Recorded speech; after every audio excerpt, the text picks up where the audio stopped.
बोलते हैं ना, करत करत अभ्यास जड़मति हो सुजान रस्सी आवाजात से शिल्पत पड़त निशान। यानी कि कोई भी चीज को कंटिन्यू प्रैक्टिस करके ही, अभ्यास करके ही उसमें सफलता हासिल किया जा सकता है। जैसे एक छोटी सी रस्सी जो बहुत कमल होता है, बार बार आते जाते वो पत्थर पर भी निशान बना देते हैं, ठीक उसी तरह से। चलिए, अभी रेलवे ग्रुप डी का एग्जाम नजदीक है तो हम लोग इसमें प्रैक्टिस से जानेंगे। Railway group D special mock test, आप इसका पीडीएफ अगर चाहे तो मेरे को व्हाट्सएप कर सकते हैं और कमेंट करके भी बोल सकते हैं, तो मैं पीडीएफ आप लोग को सेंड कर दूंगा। ठीक है, समय 25 मिनट है और अगर देखा जाए तो अंक 75 का है, प्रैक्टिस में है। चलिए, प्राचीन भारत के तरफ से हम लोग, एंशिएंट की तरफ से हम लोग कितने टोटल 20 प्रश्नों का प्रैक्टिस करेंगे आज को, जिनमें सभी के सभी प्रश्न आया हुआ है। ठीक है ना, तो सबसे बड़ी बात है कि आज प्रैक्टिस, बोलते ना, करत करत अभ्यास जड़मति हो सुजान रस्सी आवाजात से शिल्पत पड़त निशान। यानी कि कोई भी चीज को कंटिन्यू प्रैक्टिस करके ही, अभ्यास करके ही उसमें सफलता हासिल किया जा सकता है। जैसे एक छोटी सी रस्सी जो बहुत कमल होता है, बार बार आते जाते वो पत्थर पर भी निशान बना देते हैं, ठीक उसी तरह से। चलिए, अभी रेलवे ग्रुप डी का एग्जाम नजदीक है तो हम लोग इसमें प्रैक्टिस करेंगे। तो क्या सबसे पहला क्वेश्चन क्या है इतिहास की तरफ से, हिंदू सभ्यता सिंधु घाटी सभ्यता की किस प्रकार की थी, यानी कि लिपि किस प्रकार की थी। तो लिपि क्या थी, चित्रलिपि, ब्राह्मी लिपि, खरोष्ठी, अज्ञात। तो इसका आंसर आ जाएगा, पर्टिकुलर परफेक्ट आंसर आ जाएगा अज्ञात लिपि। वहीं अगर आप खरोष्ठी लिपि आपका अशोक के समय में आ जाएगा। चित्ररथम लिपि ये थोड़ा जो प्राचीन भारत के हम लोग सिंधु घाटी सभ्यता को क्रॉस कर जाएंगे तब उसमें आ जाएगा। अभी तक क्योंकि सिंधु घाटी सभ्यता को बढ़िया से पढ़ा नहीं गया है इसीलिए। ठीक है, चलिए आगे आते हैं। मोहनजोदड़ो किस नदी के किनारे स्थित है। तो मोहनजोदड़ो किस नदी के किनारे स्थित है, तो ये सिंधु नदी के किनारे स्थित है, इसीलिए इसको सिंधु घाटी सभ्यता भी कहा जाता है। मोहनजोदड़ो और हड़प्पा सभ्यता को। सप्त सिंधु का उल्लेख किस ग्रंथ में मिलता है। तो सप्त सिंधु का जो उल्लेख है, ऋग साम यजु अथर्व, तो ये 4 ठो वेद है। तो इसका किस ग्रंथ में, यानी कि किस वेद में मिलता है इसका उल्लेख, तो इसका उल्लेख मिलता है ऋग्वेद में, क्योंकि सबसे प्राचीन वेद है इसीलिए इसका उल्लेख ऋग्वेद में मिलता है। पंचतंत्र के लेखक कौन माने जाते हैं, या पंचतंत्र का लेखक कौन है। देखिए, पंचतंत्र है कहानी का संग्रह है जिसमें पशु पक्षियों के माध्यम से मानव को एक संदेश दिया गया है, मानव को बताया गया है कि किस तरह का कर्म किस तरह का फल देता है। तो इसका पंचतंत्र का लेखक कौन है, तो पंचतंत्र का लेखक कालिदास नहीं, इसका लेखक है विष्णु शर्मा। कौन लेखक है इसका, विष्णु शर्मा है। बौद्ध धर्म के संस्थापक कौन थे, तो बौद्ध धर्म के संस्थापक महावीर, ये जैन धर्म का आ जाएगा। गौतम बुद्ध, ये आपका सही आंसर आ जाएगा। कौन था, गौतम बुद्ध। तो बाकी ये अपने आप गलत हो जाएगा, आंसर सही आंसर क्या हो जाएगा, गौतम बुद्ध। चंद्रगुप्त मौर्य का गुरु कौन था। देखिए, चंद्रगुप्त मौर्य है, इसका गुरु कौन था, तो इसका गुरु है चाणक्य। बोला जाता है ना चाणक्य और चंद्रगुप्त, तो वही चाणक्य इनका गुरु था। आगे चलते हैं। ये सारे के सारे क्वेश्चन हर एग्जाम में अभी तक ग्रुप डी का कहीं ना कहीं आया हुआ है, और उसी क्वेश्चन को सिलेक्ट करके ही मैंने ये पीडीएफ बनाए हैं और बाकी आप लोग के ये वीडियो बनाए हैं। ये वीडियो के माध्यम से मैं आप लोग को बता रहा हूं, ठीक है ना। चलिए, अजातशत्रु किस वंश का संस्थापक था। अजातशत्रु किस वंश का संस्थापक था, क्वेश्चन नंबर 7। तो अजातशत्रु आपका हार्यक वंश का संस्थापक था, ठीक है ना। अशोक के शिलालेख किस लिपि में लिखी गई है। तो अशोक के शिलालेख, 8वां क्वेश्चन जो है, अशोक के शिलालेख किस लिपि में लिखी गई है, तो ब्राह्मी लिपि में लिखी गई है, ठीक है ना। बहुत सारे ऐसे जो खरोष्ठी में भी मिल जाता है, लेकिन ब्राह्मी में ज्यादा मिला है अभी तक का। प्रसिद्ध ग्रंथ अर्थशास्त्र किसके द्वारा लिखा गया है। तो प्रसिद्ध ग्रंथ जो है अर्थशास्त्र किसके द्वारा लिखा गया है, तो वो आंसर आ जाएगा कौटिल्य, है ना। हाँ, डिस्टर्ब थोड़ा हो रहा है, चलिए कोई बात नहीं है। आंसर क्या आ जाएगा, कौटिल्य। कौटिल्य के द्वारा क्या लिखा गया था, अर्थशास्त्र। गुप्त वंश का स्वर्ण युग किससे कहा जाता है, यानी कौन सा संबंध को गुप्त वंश का स्वर्णयुग कहा गया है? तो आंसर आ जाएगा चंद्रगुप्त द्वितीय और विक्रमादित्य, ठीक है ना, इसी को गुप्त वंश का स्वर्णिम युग कहा जाता है। अच्छा, इसमें क्वेश्चन और आ जाता है, गुप्त वंश का संस्थापक कौन है? तो इसका हो जाता है श्रीगुप्त। श्रीगुप्त इसके संस्थापक माना जाता है ना। नालंदा विश्वविद्यालय किसके शासन काल में फला फूला? नालंदा विश्वविद्यालय किसके शासन में? अशोक के नहीं, कुमारगुप्त, हाँ ये आंसर आ जाएगा, कुमारगुप्त के काल में ये बहुत फैला था नालंदा विश्वविद्यालय, ठीक है। अब आते हैं मेगास्थनीज किस राजा के दरबार में आया था? ये मेगास्थनीज जो कि यात्री थे, ये किनके दरबार में आए हुए थे? तो पहला यह आ जाएगा चंद्रगुप्त मौर्य के दरबार में आया हुआ था। हड़प्पा सभ्यता का मुख्य व्यवसाय क्या था? तो हड़प्पा सभ्यता का मुख्य व्यवसाय, देखिए एकदम प्राचीन में अगर हम लोग चलते हैं और उसके बाद में आते हैं हड़प्पा, क्योंकि एक फली फूली सभ्यता थी हड़प्पा सभ्यता, तो इसके मुख्य व्यवसाय जो था ये व्यापार लिखते हैं, लेकिन मेन अगर देखा जाए तो ये कृषि उसके आंसर हो जाएगा। व्यापार भी इन लोग करते थे, बहुत दूसरे सभ्यता के लोगों से भी इन लोग मेसोपोटामिया से ही इन लोग व्यापार करते थे, लेकिन इन लोग का मुख्य व्यवसाय जो था वो कृषि था। चलिए आगे चलते हैं। महावीर स्वामी का जन्म कहां पर हुआ था? महावीर स्वामी यानी कि जैन धर्म से रिलेटेड है, तो इनका जो जन्म स्थान था वह है कुंडल ग्राम, ठीक है ना। यहाँ पे क्या हुआ था? कुंडल ग्राम में हुआ था। यहाँ पे बौद्ध संगीति भी हुआ था, आगे देखिएगा तो, है ना। अजात शत्रु का समकालीन कौन है? यहाँ पे देख लिया, अजात शत्रु का समकालीन महावीर बुद्ध दोनों इनमें से कोई नहीं। समकालीन का मतलब क्या होता है कि उस समय के, तो ये देखिए दोनों ही दोनों, अगर महावीर बोलेंगे तो जैन धर्म का गुरु 24, है ना। तीर्थकर गुरु नहीं होता है, तीर्थकर होता है, तीर्थकर होता है इसमें। तो कितने हुए थे?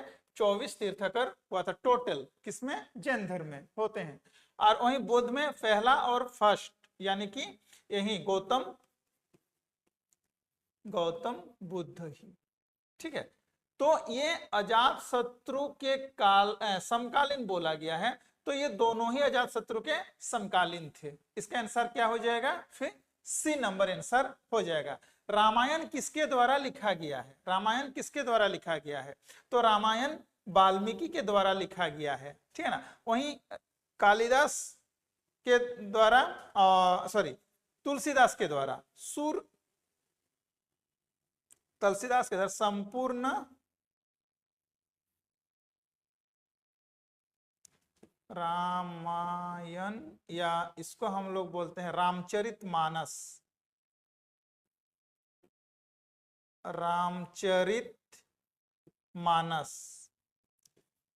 ये प्रश्न भी पूछा जाता है ग्रुप डी में कि रामचरितमानस किसके द्वारा लिखा गया है? तो रामचरितमानस तुलसीदास के द्वारा लिखा गया है। वहीं रामायण जो ओरिजिनल रामायण हो किसके द्वारा? वो वाल्मीकि के द्वारा लिखा गया है, ठीक है। चलिए आगे चलते हैं। गुप्तकालीन मुद्रा को क्या कहा जाता था? तो गुप्तकालीन मुद्रा को दिनार कहा जाता था। क्या कहा जाता था? दिनार। बोध गया कहाँ स्थित है?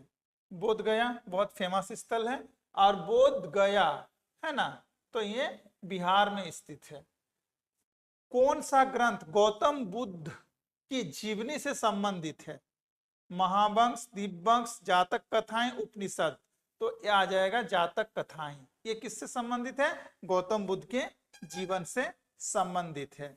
हर्यक वंश, हर्षवर्धन की राजधानी कहाँ थी? देखिए ये इंपॉर्टेंट क्वेश्चन है। हर्षवर्धन की राजधानी, है ना, इसी के शासन काल में ह्वेंसांग भारत आया हुआ था, है ना।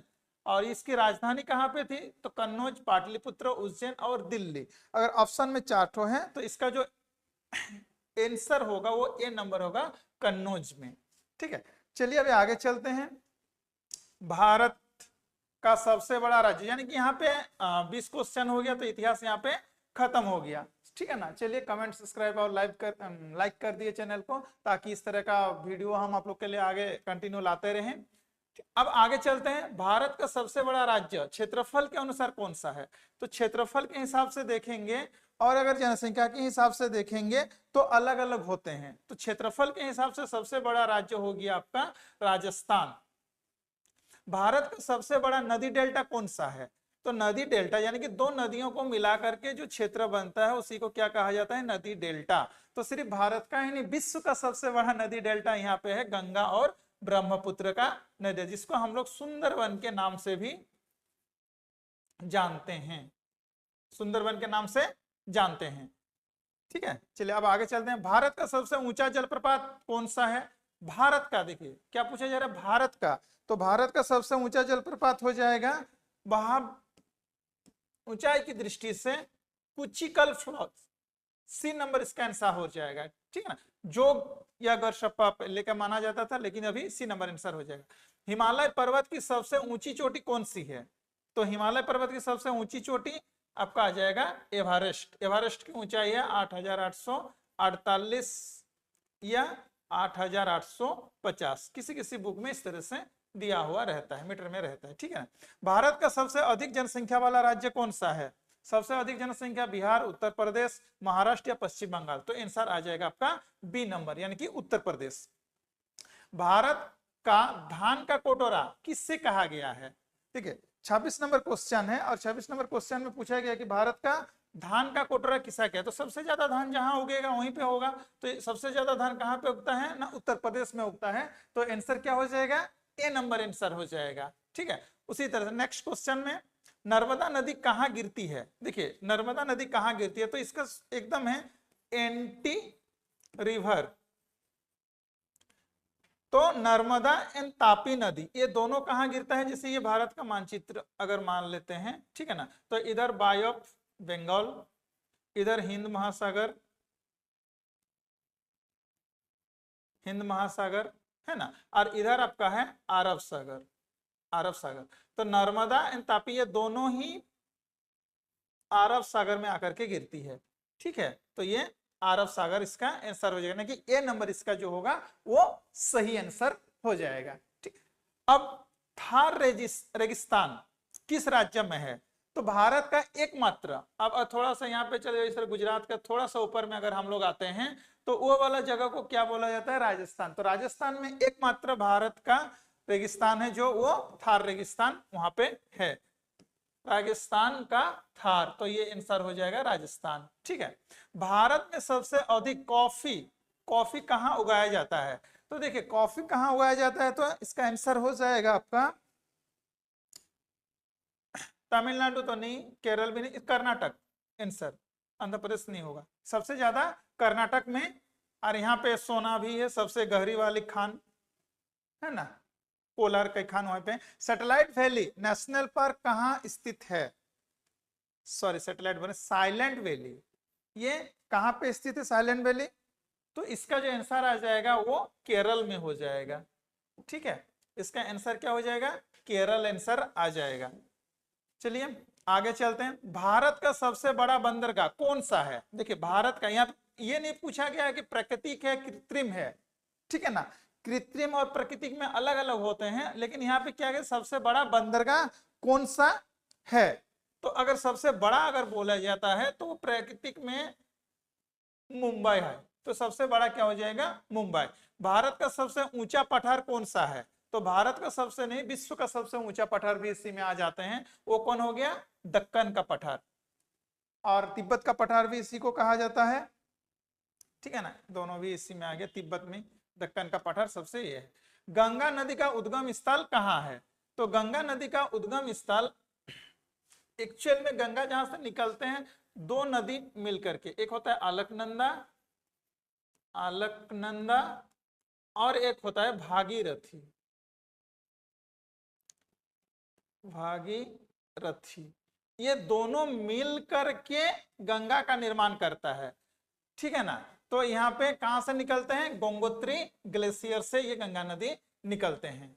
ठीक है, लेकिन जहां से ये मिल करके यहीं से होते हैं इसका आगे, फिर आगे चल करके इलाहाबाद, प्रयाग आकर के गंगा, यमुना और सरस्वती एक ही साथ मिल जाते हैं। ठीक है ना, हिमालय की सबसे युवा पर्वतमाला कौन सी है? देखिए हिमालय की युवा मतलब सबसे जो बाद में बना है, तो सबसे बाद में कौन बना है, तो सबसे बाद में शिवालिका। जब आप जाओगे इस हिमालय पढ़ो इस तरह से, हिमालय के तराइन सेक्टर में जब हम लोग पढ़ते हैं तो ये साइड से इधर वाला चीज पुराना था, इधर वाला, ठीक है ना, फिर धीरे धीरे धीरे धीरे इधर निर्माण होते हैं, तो इस शिवालिका जो है वो सबसे नवीन है। कावेरी नदी का उद्गम स्थल कहाँ है, चलिए 35 नंबर क्वेश्चन है, क्या बोले हैं, कावेरी नदी का उद्गम स्थल कहाँ है, तो कावेरी नदी का उद्गम स्थल आपका आ जाएगा ब्रह्मगिरी पर्वत, यानी कि ब्रह्मगिरी इसका आंसर होगा, ठीक है। 36 नंबर में विश्व का सबसे बड़ा रेगिस्तान कौन सा है, चलिए ये तो बताने का भी जरूरत नहीं है, सिर्फ सबसे बड़ा सहारा है ना। ये कहां पे है, ये कमेंट सेक्शन में आप लोग जरूर बताइए। विश्व का सबसे लंबी नदी कौन सी है, देखिए सबसे लंबी नदी नील नदी, अमेजन, वेंसन और मिसिसिपी एंड मिसौरी। चलिए एक एक करके हम लोग इसके विषय में थोड़ा सा जान लेते हैं। तो सबसे लंबी नदी जो है वो आपका नील नदी है, सबसे लंबी नदी कौन हो जाएगा, नील नदी हो जाएगा। वहीं अमेजन क्या हो, ये बहाव के हिसाब से लंबा, ठीक है ना, किसके हिसाब से, बहाव के हिसाब से अमेजन होगा सबसे चौड़ा, ठीक है। और मिसिसिपी एंड मिसौरी ये क्या होता है, ये सहायक नदी है, सहायक नदी, किसकी सहायक नदी है, ये अमेजन की सहायक नदी है, Mississippi and Missouri. Death valley कहां स्थित है, 38 नंबर क्वेश्चन में है, डेथ वैली कहां पे स्थित है, तो ये नाम से ही थोड़ा सा जान लीजिए कि अमेरिका में स्थित है, ठीक है। किस देश को उगते सूरज की भूमि कहा गया है, ये क्वेश्चन बहुत बार आया हुआ है कि किस देश को उगते हुए सूरज, तो उगते हुए क्या आ जाएगा इसमें, जापान आ जाएगा, इसका आंसर क्या हो जाएगा, जापान। माउंट किलिमंजारो किस देश में स्थित है, क्वेश्चन 40 नंबर क्वेश्चन है। 40 नंबर क्वेश्चन क्या कह रहा है कि माउंट किलिमंजारो किस देश में स्थित है, तो ये कहाँ, नहीं ये तांजानिया में स्थित है। विश्व का सबसे बड़ा महासागर कौन सा है, तो सबसे बड़ा महासागर प्रशांत महासागर है, और इसी प्रशांत महासागर में सबसे गहरी खाई है मरियाना टर्च या मरियाना गर्त भी बोला जाता है, ठीक है ना। कितना, 11,022 मीटर, इतना गहराई है, ठीक है ना। ये क्वेश्चन बार बार आता है, हमेशा क्वेश्चन पूछा जाता है, किस देश में सबसे अधिक ज्वालामुखी पाया जाता है, तो सबसे अधिक ज्वालामुखी की अगर हम लोग बात करते हैं तो सबसे अधिक ज्वालामुखी इंडोनेशिया में पाया जाता है, कहां पे, इंडोनेशिया, और इसकी जो राजधानी है जकार्ता, वहां आसपास के में सबसे ज्यादा ज्वालामुखी पाया जाता है। अमेजन वर्षावन किस महाद्वीप में स्थित है, ये बोल ही दिया है अमेजन, तो अमेजन जहां पे होंगे है ना, तो वर्षा वहीं में ना सबसे ज्यादा होगा, तो वो कहां पे है अमेजन, तो आ जाएगा दक्षिण अमेरिका। आंसर क्या हो जाएगा, सी नंबर आंसर, दक्षिण अमेरिका इसका सही आंसर होगा। विश्व की सबसे बड़ी झील, तो विश्व की सबसे बड़ी झील है आपका, यहाँ पे मीठा पानी या खारा पानी का बात नहीं कह रहा है, ठीक है ना, तो सबसे बड़ी अगर बात कर रहा है विश्व का सबसे बड़ी झील, तो हो जाएगा कैस्पियन सागर, नाम दिया गया है सागर, लेकिन सबसे बड़ा मीठे पानी का हो जाता तो सुपीरियर झील में आ जाता, ठीक है ना। ग्रेट बैरियर रीफ कहाँ स्थित है, तो ग्रेट बैरियर रीफ आपका स्थित कहाँ पे है, ऑस्ट्रेलिया में स्थित है, इसका आंसर क्या हो जाएगा, सी नंबर आंसर हो जाएगा, और ये कहां पे स्थित है, ऑस्ट्रेलिया में स्थित है। पानामा नहर किस दो महासागरों को जोड़ते हैं, देखिए पानामा नहर किस दो महासागरों को जोड़ते हैं, तो ये अटलांटिक महासागर और प्रशांत महासागर को जोड़ता है, किसको किसको जोड़ता है, अटलांटिक महासागर और प्रशांत महासागर को जोड़ता है, यानी कि ए नंबर ही इसका सही हो जाएगा। सहारा मरुस्थल किस महाद्वीप में है, सहारा मरुस्थल सबसे बड़ा मरुस्थल पहले पूछा गया था, अभी पूछा गया सहारा मरुस्थल किस महाद्वीप में स्थित है, ठीक है ना, तो ये स्थित है आपका अफ्रीका में, यानी कि इसका आंसर क्या हो जाएगा, बी नंबर आंसर हो जाएगा। 47 का क्या आंसर होगा, बी नंबर आंसर हो जाएगा। चलिए 48 में आ जाते हैं, यूरोप की सबसे लंबी नदी कौन सी है, देख लीजिए यूरोप की सबसे लंबी नदी कौन सी है, तो होगा वोल्गा, ड्यूब नहीं, राइन भी नहीं है ना, थेम्स तो ये तो है नहीं है ना, तो कौन हो जाएगा, वोल्गा हो जाएगा। एफिल टावर कहाँ स्थित है? तो एफिल टावर कहाँ पे स्थित है? पेरिस में स्थित है, ठीक है ना, पेरिस में स्थित है। विश्व का सबसे ठंडा स्थान कौन सा है? अंटार्कटिका, साइबेरियन, ग्रीनलैंड और अलास्का। तो सबसे जो ठंडा, जहां सबसे ज्यादा बर्फ है, तो सबसे ज्यादा बर्फ कहाँ है? अंटार्कटिका में है। तो सबसे ज्यादा ठंडा कौन सा क्षेत्र होगा? अंटार्कटिका होगा। तो यानी कि 50 नंबर का आंसर क्या हो जाएगा? ए नंबर आंसर हो जाएगा। अब आते हैं 51 नंबर क्वेश्चन में। यहां से देखिए करंट अफेयर स्टार्ट हो चुका है, ठीक है ना। करंट पिछले 6 महीने का, पिछले 1 साल का लिया हुआ है। 2024 से भी करंट अफेयर लिया हुआ है। और यहाँ से लास्ट स्टेज में हम लोग आ गए हैं। टोटल अभी 25 क्वेश्चन बचा हुआ है, ठीक है ना। वीडियो को जरूर पूरा देखिए, साथ में बने रहिए। भारत का वर्तमान यानी कि सितंबर 2025 से संयुक्त राष्ट्र में स्थायी प्रतिनिधि कौन है? उसका नाम बताना है। तो उसका नाम है पार्थोननी हरीश, इसका नाम है। चंद्रयान 3 ने चांद के किस ध्रुव पर सफलतापूर्वक लैंडिंग किया है? तो चंद्रयान 3 ये कहां पे किया है? दक्षिणी ध्रुव में। कहां पे किया है? दक्षिणी ध्रुव में किया है, ठीक है। अब चलिए आगे चलते हैं 53 नंबर क्वेश्चन में। ओलंपिक खेल कहां आयोजित हुए थे? ओलंपिक मतलब ये जो बीत गया है अभी, ठीक है ना। तो कहां पे हुआ था? ये पेरिस में हुआ था। और जो होने वाला है 2028 में जो होने वाला है वो कहां पे होगा? तो वो लॉस एंजलिस में होगा, ठीक है। 2024 भारत ने टॉप 20 विश्व कप यानी कि T20 होगा, है ना, विश्व कप में क्या हासिल किया था? फाइनल, उप विजेता था, विजेता था या सेमीफाइनल विजेता था 2024 में। तो यहां पे भारत क्या हुआ था? विश्व कप T20 का जीता था, है ना, विश्व कप जीता था। तो ये इसको फाइनल, हाँ फाइनलाइज मानेंगे, उप विजेता तो नहीं, विजेता, हाँ विजेता भी होगा, इसका भी होगा। हाँ थोड़ा सा कंफ्यूजन वाला है, लेकिन सब फाइनल में ये जीत हासिल किया था। चलिए आगे चलते हैं। भारत ने ICAO काउंसलिंग के लिए किस वर्ष पुनः चुना गया जिससे उसे सर्वोच्च मत प्राप्त हुई है? ये साल कौन सा है पुनः चुना जाने का? तो ये साल है आपका 2025। आंसर आ जाएगा सी नंबर।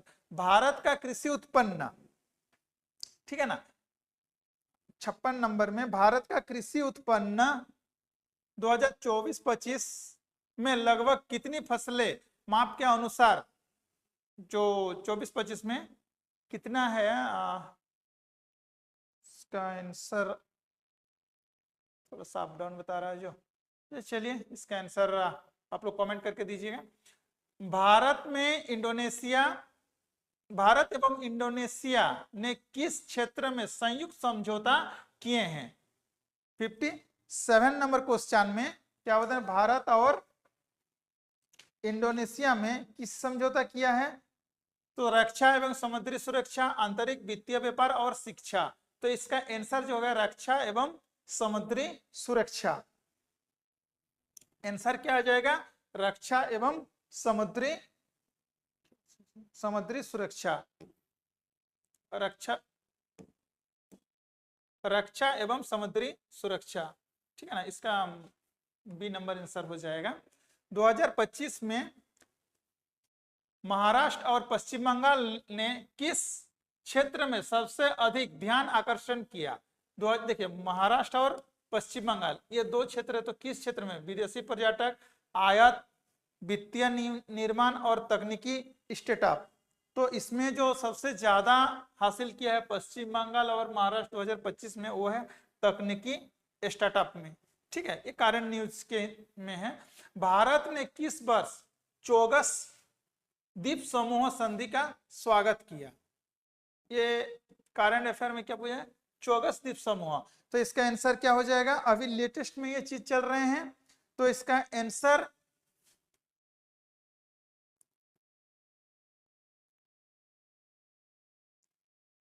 दो 2024 में आ जाएगा इसका आंसर। भारत की रिजर्व बैंक ने सितंबर 2025 में किस दर को स्थिर रखा? तो भारतीय रिजर्व बैंक ने किस दर को स्थिर रखा है? 6%, 6.5 से 7%। अच्छा, ये तो ऑप्शन डी नंबर हो जाएगा क्योंकि पूरा पूरा यहाँ पे नहीं दिया गया है।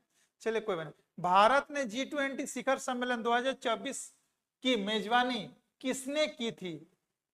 आंसर ही दिया हुआ है, ठीक है ना, 61 का आंसर ही दिया हुआ है, तो इसका आंसर क्या हो जाएगा? उसका आंसर भारत ही हो जाएगा। भारत ने किस वर्ष गणतंत्र दिवस पर फ्रेंच एजेंसियों के साथ विश्व का सबसे बड़ा संग्रहालय बनाने योजना की शुरुआत किया है? तो ये आपका आंसर क्या होगा? बनाने की शुरुआत की है तो 2025, 24 नहीं 25 आ जाएगा, ठीक है। अब आते हैं, भारत की अर्थव्यवस्था ने 2025 में किस लक्ष्य दर जीडीपी वृद्धि प्राप्त करने की योजना है? तो वो है आपका सी नंबर आंसर, 6.5 से 7%, ठीक है। चलिए आगे चलते, भारत ने किस साल T20 वर्ल्ड कप जीता जबकि लगातार सभी मैच जीते हैं? तो लगातार सभी मैच, ये पिछले वाला, तो इसे हो जाएगा इसका आंसर 2024। आगे, भारत ने दिसंबर 2025 में किस सीमा पर थिएटर कमांड प्रणाली पर विचार किया? पूर्वी सीमा, पश्चिमी, दक्षिणी और उत्तरी सीमा। तो ये आपका हो जाएगा उत्तरी सीमा। किधर? उत्तरी सीमा पर, ठीक है ना। भारत ने 2024 में लोकसभा चुनाव का परिणाम क्या था? तो इसमें 2024 में एनडीए की वापसी, यानी कि बीजेपी दोबारा जीता था यहाँ पे, और इसका जो सहयोगी दल है वो सब मिल करके वापसी किया था, ठीक है ना। अब आते हैं आगे 67 नंबर क्वेश्चन में। विश्व पर्यटन दिवस 2025 किस दिन मनाया जाता है? 25 सितंबर, 26, 27 या 28 सितंबर? तो इसका आंसर क्या हो जाएगा? 27 सितंबर को मनाया जाता है पर्यटन दिवस। भारत ने किस वर्ष तक भारत अमेरिका व्यापार 100 अरब डॉलर पार किया? तो ये कौन वर्ष पार किया? इसका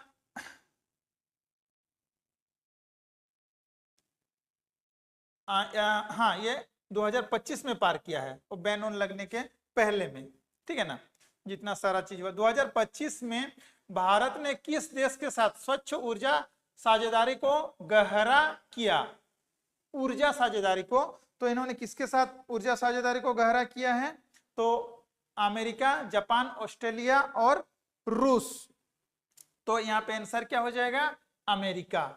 क्या आंसर आ जाएगा? अमेरिका के साथ। भारत ने स्थायी प्रतिनिधि को संयुक्त राष्ट्र में किस तिथि से नियुक्त किया गया?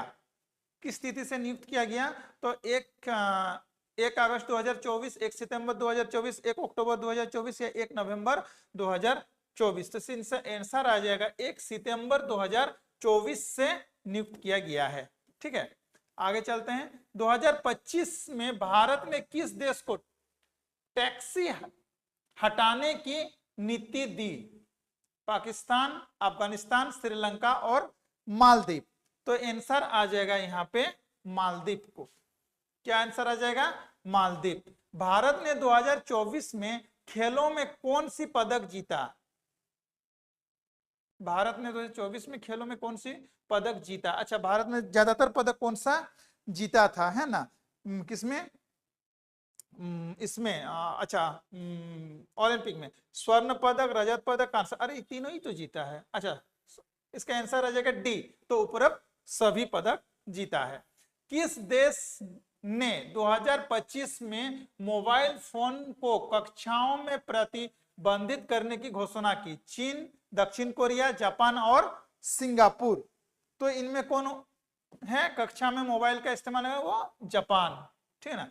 किस देश ने 2025 में नारे दिए कि यूएन अनुमोदन बिना किसी क्षेत्र में सैनिक तैनाती नहीं होगा? यानी कि इनके अनुमोदन के बिना किसी भी क्षेत्र में सैनिक की तैनाती नहीं होगा।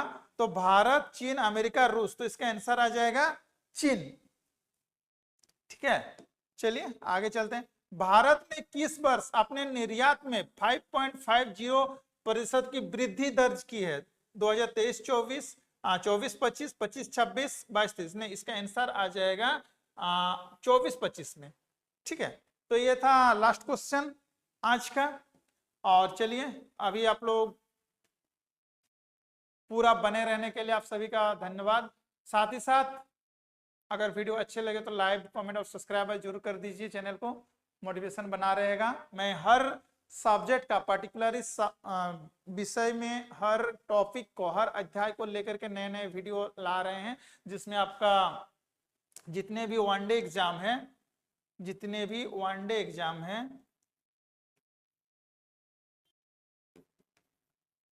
है उसके लिए शॉर्ट नोट्स के द्वारा और लॉन्ग नोट्स दोनों मिला करके पीडीएफ भी मिल जाएगा हैंडराइटिंग नोट्स में, ठीक है ना। और एक चीजें हैं जो मैं बताना चाह रहा हूं कि जो एग्जाम है, जैसे आपका हो गया ग्रुप डी है ना, इसे हो गया एसएससी, इसके बाद हो गया जेपीएससी, सीटेट, जेटेट, ये सारे के सारे एग्जाम का एक जो सिलेबस आधारित पढ़ाई है, उस सिलेबस आधार में जो जो चैप्टर बताया जाता है, उस चैप्टर का एक एक चैप्टर को मैं लेकर के आ रहा हूं आने वाले कुछ दिनों में वीडियो के माध्यम से। तो बने रहिए चैनल के साथ, आगे चलते हैं। लाइक, कमेंट और सब्सक्राइब जरूर कर दीजिए। धन्यवाद।